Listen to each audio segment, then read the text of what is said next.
यांनी उपोषण सोडलेलं आहे, सरकारची पहिली प्रतिक्रिया.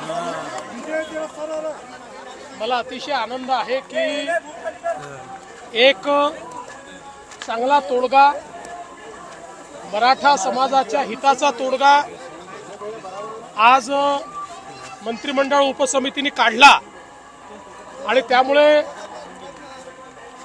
जे काही उपोषण चालू होतं ते उपोषण आता संपवण्यात आलेलं आहे.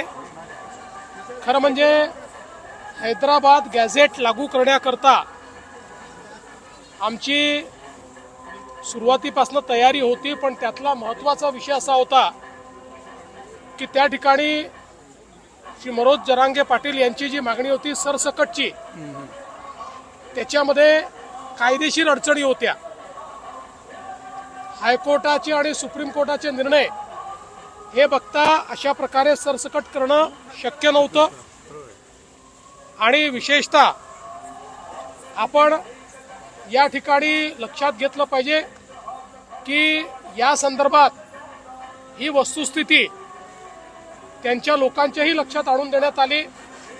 मंत्रिमंडळ उपसमितीची त्यांच्या जे काही त्यांची टीम होती त्यांनाही हे लक्षात आणून दिलं की आपल्या कायद्याप्रमाणे आणि देशाच्या संविधानाप्रमाणे आरक्षण हे समूहाला नसतं, ते व्यक्तीला मिळत असतं आणि त्या व्यक्तीने ते क्लेम करायचं असतं.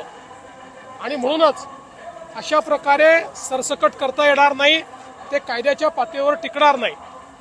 आणि त्यांनी देखील काल ती भूमिका समजून घेतली, स्वीकारली आणि त्यांनी सांगितलं जर कायद्यात सरसकट बसत नसेल तर सरसकट करू नका. आणि मला असं वाटतं की त्यातनं हा जो काही एक स्टेलमेट होता तो स्टेलमेट मागे झाला आणि पुन्हा त्या संदर्भातल्या चर्चा मंत्रिमंडळ उपसमितीने केल्या, त्याचा GR तयार झाला, त्याच्यात काही बदल होते ते बदल आपण केले आणि तो GR देखील इश्यू झालेला आहे. आणि त्यासोबत इतरही काही अनुषंगिक मागण्या होत्या, त्या सगळ्या मागण्या मंत्रिमंडळ उपसमितीने त्या ठिकाणी मान्य केल्या आहेत. मराठा समाजाला लाभ होईल आणि बोलतो करू नका. त्यामुळे एकूणच पहिल्यांदा तर मला श्री राधाकृष्ण विखे पाटील जे या मंत्रिमंडळ उपसमितीचे अध्यक्ष होते आणि मंत्रिमंडळ उपसमितीतील सर्व जे प्रमुख नेते आहेत त्या सर्वांचं, आमच्या मंत्र्यांचं अतिशय मनापासून अभिनंदन करायचं आहे की त्यांनी सातत्याने बसून एकेका गोष्टीचा अभ्यास करून मोठ्या प्रमाणात चर्चा करून त्या ठिकाणी हा मार्ग काढलेला आहे. आणि आता हा मार्ग निघाल्यामुळे मुळातच जे मराठवाड्यात राहणारे आमचे मराठा समाजाचे लोक आहेत यांचा कधी काळी त्यांच्या रक्तनात्यातल्या कोणाचाही कुणबी म्हणून उल्लेख झाला असेल तर त्यांना आपल्याला नियमाने ते सर्टिफिकेट देता येतं. आणि हैदराबाद गॅझेटियरमुळे अशा प्रकारची नोंदी शोधणं हे सोपं होणार आहे आणि त्यातनं फॅमिली ट्री एस्टॅब्लिश करून अशा प्रकारचं आरक्षण देता येणार आहे. म्हणजे एकीकडे ज्यांना अशा प्रकारचा पुरावा मिळेल त्या सगळ्यांना ते आरक्षण मिळेल. आणि जी ओबीसी समाजात भीती होती की सरसकट सगळे अशा प्रकारचं आरक्षण घेतील आणि ज्यांच्याकडे पुरावा नाही तेही आरक्षण घेतील आणि इतरही समाजाचे त्याच्यामध्ये घुसण्याचा प्रयत्न करतील, तर तशा प्रकारे आता या ठिकाणी होणार नाही. ज्यांचा खरा क्लेम आहे पण कागदपत्रांच्या अभावी त्यांना तो क्लेम मिळत नव्हता, अशा मराठा समाजाच्या लोकांना आता याचा फायदा मिळणार आहे. त्यामुळे मला असं वाटतं की एक मराठा समाजाकरता अतिशय चांगला निर्णय आणि विशेषतः हा सगळा प्रश्न सर्वाधिक मराठवाड्यामध्ये होता, कारण मराठवाड्यात रेकॉर्ड्स नाही आहेत आणि म्हणून मराठवाड्याकरता हा प्रश्न अत्यंत महत्त्वाचा होता आणि मराठवाड्यातनं इतरही भागांमध्ये राहायला गेलेले जे लोक आहेत त्यांच्याकरता महत्त्वाचा होता.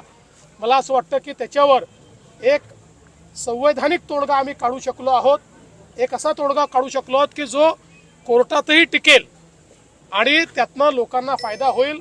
आणि म्हणून मला असं वाटतं की मी स्वतःही मंत्रिमंडळ उपसमितीच्या कामावर समाधानी आहे. त्यांनी उत्तम काम या ठिकाणी केलेलं आहे. मी त्यांचं अभिनंदन करतो. आणि या सगळ्याच्या दरम्यान थोडा मुंबईकरांना त्रास सहन करावा लागला. खरं म्हणजे त्या संदर्भात मुंबईकरांची दिलगिरी देखील मी व्यक्त करतो की जो काही त्रास त्यांना सहन करावा लागलाय. पण मला असं वाटतं की शेवटी एक चांगला निर्णय या ठिकाणी आपण घेतला. लक्ष ठेवून तुम्ही होतात, रात्रंदिवस त्या ठिकाणी तुम्ही होतात, लक्ष ठेवून GR वेळेवरती आले आणि पूर्णपणे व्यवस्थित हे सगळं झालं. आणि तुमच्या नावानं पुन्हा एकदा सांगता, तुमच्या नावानं हे झालं की मराठा समाजाला तुम्हीच न्याय देण्याचा प्रयत्न केला आणि सोशल मीडियावर सुद्धा तुमच्या नावानं हे येत आहेत की तुमच्याच हस्ते हे झालंय. अभिनंदन. बघा, मी एक गोष्ट सांगतो की सातत्याने राजकारणामध्ये टीकाही सहन करावी लागते आणि लोक तुमचं स्वागत देखील करतात. जेव्हा टीका झाली त्याही वेळेस मी विचलित झालो नाही, कारण माझ्यासमोर एकच ध्येय होतं की समाजाला न्याय द्यायचा आहे. आणि तो न्याय देताना दोन समाज एकमेकासमोर येणार नाहीत, दोन समाजामध्ये तेढ निर्माण होणार नाही, दोन समाजामध्ये याला दिलं म्हणून त्याच्यात अन्यायाची भावना तयार होणार नाही. अशा प्रकारचा निर्णय आपल्याला करावा लागेल, कायदेशीर निर्णय करावा लागेल. आणि म्हणून या संदर्भात जे जे काही कायदेशीर आहे त्याचा सगळा अभ्यास करून आम्ही हा निर्णय घेतलेला आहे. याचं श्रेय हे आमच्या मंत्रिमंडळ उपसमितीला आपण दिलं पाहिजे की ज्यांनी खूप चांगलं काम याच्यामध्ये केलेलं आहे, ज्यांनी खूप मेहनत याच्यामध्ये केलेली आहे. आणि पुढेही ही समिती सातत्याने समाजाकरता काम करेल. मी एक गोष्ट आपल्याला निश्चितपणे सांगतो, मला दोष दिले, शिव्या दिल्या, तरीही मी समाजाकरता काम कालही करत होतो, आजही करतो, उद्याही करत राहील. मराठा समाज असो, OBC समाज असो की महाराष्ट्रातला कुठलाही समाज असो, प्रत्येक समाजाकरता काम करणं हे माझं मी कर्तव्य समजतो. त्या कर्तव्यात कधी शिव्या मिळतात, कधी तुम्हाला फुलांचे हार देखील मिळतात. तुम्ही जे आश्वस्त केलं होतं, समजूत काढणार. मला असं वाटतं की आता साखळी उपोषणाची आवश्यकता नाही. जो काही OBC समाजामध्ये एक समज तयार झाला होता की त्यांचं आरक्षण काढून दुसऱ्या कोणाला तरी देण्याचा प्रयत्न होणार आहे, असं कुठेही झालेलं नाही. त्यामुळे मला असं वाटतं की आता OBC समाजाने देखील या संदर्भात आता सगळी आंदोलनं ही परत घेतली पाहिजेत. आणि मी त्यांनाही आश्वस्त करतो की जोपर्यंत हे सरकार आहे तोपर्यंत दोन समाजांना एकमेकासमोर आणणं, त्यांच्यात तिढा निर्माण करणं, एकाचं दुसऱ्याला, दुसऱ्याचं तिसऱ्याला करणं हे आम्ही कधीच करणार नाही. आमच्याकरता महाराष्ट्राची सामाजिक वीण, महाराष्ट्राचं सोशल फॅब्रिक हे अत्यंत महत्त्वाचं आहे. या निमित्ताने मी खरं म्हणजे माझे जे सहकारी आहेत दोन्ही उपमुख्यमंत्री माननीय श्री एकनाथराव शिंदेजी आणि माननीय श्री अजित पवारजी यांचेही आभार मानतो. कारण ज्यावेळेस आम्ही या संदर्भातले निर्णय घेतले त्यावेळेस त्या निर्णयामध्ये हे दोघंही पूर्णपणे माझ्या पाठीशी होते. त्यांनी पूर्ण समर्थन या संदर्भात आम्ही तिघांनी या मंत्रिमंडळ उपसमितीला दिलं होतं. त्यामुळे त्यांचे मी आभार मानतो. आणि विशेषतः पोलीस प्रशासन असेल, महानगरपालिका प्रशासन असेल, याच्यावर खूप ताण पडला, भरपूर अडचणी त्याच्यामध्ये तयार झाल्यात. पण मला असं वाटतं की आता तोही ताण दूर झालेला आहे. माननीय उच्च न्यायालयाने देखील काही नाराजी व्यक्त केलेली आहे. सरकारच्या बद्दलही त्यांनी काही आम्हालाही सूचना केलेल्या आहेत.